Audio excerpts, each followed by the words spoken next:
میں ظلمت شب میں لے کے نکلوں گا اپنے درماندہ کارواں کو، شرر فشاں ہوگی آہ میری، نفس میرا شعلہ بار ہوگا۔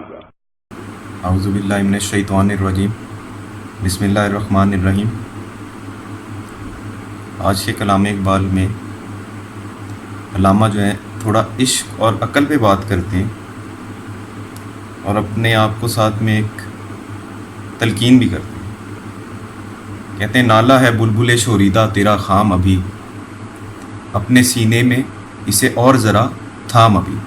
نالا ہے، نالا کسے کہتے ہیں؟ نغمے کو۔ یہاں پہ مراد ہے علامہ کی اپنی شاعری جو یہ باتیں کرتے ہیں۔ نالا ہے بلبل شوریدہ، بلبل اپنے آپ کو کہہ رہے ہیں، شوریدہ عاشق، اپنے آپ کو ایک عاشق بلبل کہہ لیں۔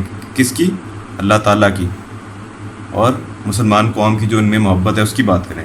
نالا ہے بلبل شوریدہ تیرا خام ابھی، خام کا مطلب ہوتا ہے کچا، یعنی ابھی پکا ہوا نہیں ہے، ابھی اس میں اتنا اثر نہیں ہے۔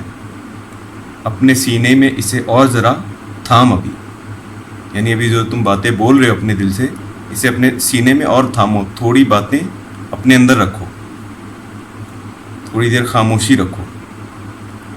ایسا ہوتا ہے نا کہ آپ نے دیکھا ہوگا اکثر کوئی بندہ بہت زیادہ برداشت کر رہا ہو تو اچانک سے پھٹ پڑتا ہے اور دل سے بولتا ہے، تو اسی طرح اپنے آپ کو کہہ رہے ہیں کہ جو ابھی جو تمہارے دل میں فریاد ہے نا، تھوڑا ایسا کرو، تھوڑی تھامو، ہر وقت بولتے نہ رہو۔ ہر وقت بولنے سے کیا ہوگا؟ اس کی وہ کیا کہتے ہیں، تاثیر ختم ہو جائے گی، وہ تم دل سے نہیں بولو گے۔ تو کہتے ہیں یہ جو اپنا خام ہے، جو کچا نالا ہے، یعنی جو میری جو شاعری ہے، ایسا کرو کم بولو، تھوڑی اور باتیں دل میں تھامو، اور اچانک سے جب دل پھٹنے شروع ہو جائے نا، جب دل سے بات نکلے تو تب بولو، اپنے سینے میں اسے اور ذرا تھام ابھی۔ پختہ ہوتی ہے اگر مصلحت اندیش ہو عقل، عشق و مصلحت اندیش تو ہے خام ابھی۔ کہتے ہیں پختہ ہوتی ہے اگر مصلحت اندیش ہو عقل۔ اب اس پہلے مصرے میں عقل کی بات کر رہے ہیں کہ یہ کس طرح پختہ ہوتی ہے، یہ کس طرح اپنے عروج پر پہنچتی ہے۔ پختہ ہوتی ہے اگر مصلحت اندیش ہو عقل، جب عقل مصلحت اندیش ہوگی تو وہ پختہ ہوگی۔ مصلحت اندیش کا مطلب ہوتا ہے معقول بات سوچنا، جو مناسب بات لگے۔ اور اس بات کو سمجھانے سے پہلے فرض کریں میں کسی بھی انسان کے آگے ایک جگہ آگ رکھ دیتا ہوں، ایک جگہ پانی رکھ دیتا ہوں، اور اسے کہتا ہوں بھائی جہاں مرضی چاہے ہاتھ ڈالو، یا آگ میں یا پانی میں، مگر ایک میں ضرور ڈالنا ہے۔ تو جو مصلحت اندیش آدمی ہوگا، جو عقل سے سوچے گا، وہ پانی میں ہی ڈالے گا نا، عقل تو یہی کہتی ہے، ظاہر ہے۔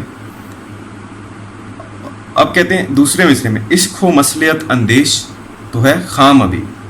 کہتے ہیں اور اگر عشق ہے وہ مصلحت اندیش ہو، وہ اگر عقل سے سوچنے لگ جائے تو وہ خام ہے ابھی، وہ بھی کچی ہے، وہ عشق پختہ نہیں ہے۔ کیونکہ عشق جو ہے نفع نقصان نہیں سوچتا، وہ صرف اپنے محبوب کو بنانے کی سوچتا ہے۔ اور ہمیں یہ جو اقبال درس دے رہے ہیں، یہ انسانوں سے محبت کا نہیں دے رہے، یہ حقیقت میں عشق حق کا درس دے رہے ہیں۔ تو کہتے ہیں عشق ہو مصلحت اندیش تو ہے خام ابھی، کیونکہ عشق جو ہے وہ صرف محبوب کو منانے کی سوچتا ہے، اپنا نفع اور نقصان نہیں سوچتا۔ اور اگلا جو شعر ہے وہ اس عشق کی بڑی زبردست ایک کہانی پیش کرتا ہے۔ بے خطر کود پڑا آتش نمرود میں عشق، عقل ہے محو تماشائے لب بام ابھی۔ کہتے ہیں بے خطر کود پڑا آتش نمرود میں عشق۔ یہاں پر حضرت ابراہیم خلیل اللہ علیہ السلام کے واقعے کا تذکرہ کر دیں۔ جب حضرت ابراہیم علیہ السلام نے ان کے بت توڑ دیے تھے، یہ سورہ انبیاء میں واقعہ ہے، جب انہوں نے بت توڑ دیے تھے تو ان سب نے انہیں ایک آتش کدے میں ڈالنے کی سازش کی، اور اس پہ عمل بھی کیا انہوں نے۔ آتش کدہ یہ تھا کہ انہوں نے زیادہ ساری آگ بھڑکائی، اس کے گرد کہتے ہیں دیواریں لگا دی تھیں، اور اندر کہتے ہیں بہت تیز آگ لگا دی تھی، اور پھر انہیں اس آگ میں پھینکا تھا۔ تو کہتے ہیں بے خطر کود پڑا آتش نمرود میں عشق۔ یہاں پہ عشق حق کی بات ہو رہی جو حضرت ابراہیم علیہ السلام کے دل میں تھا، تو کہتے ہیں وہ بے خطر کود پڑا آتش نمرود میں، اسے کوئی ڈر نہیں تھا، وہ نفع نقصان سوچ ہی نہیں رہی تھی، ان کی محبت نفع اور نقصان سوچ ہی نہیں رہی تھی۔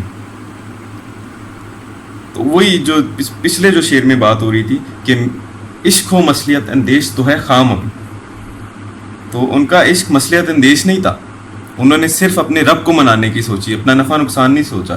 بے خطر کود پڑا آتش نمرود میں عشق، عقل ہے محو تماشائے لبے بام ابھی۔ لبے بام کا مطلب ہوتا ہے چھت کے کونے پہ کھڑا ہوا۔ تو فرض کریں جہاں پہ وہ آگ لگی تھی نا، ادھر جو دیوار انہوں نے بنائی ہوئی تھی اس کے کونے پہ کھڑی ہوئی عقل تماشا دیکھ رہی تھی ہوا کیا، کیونکہ عقل کو اس کی بات سمجھ نہیں لگتی۔ عقل تو ہمیشہ اپنا فائدہ سوچے گی نا، مگر عشق نے بالکل ایسا نہیں کیا۔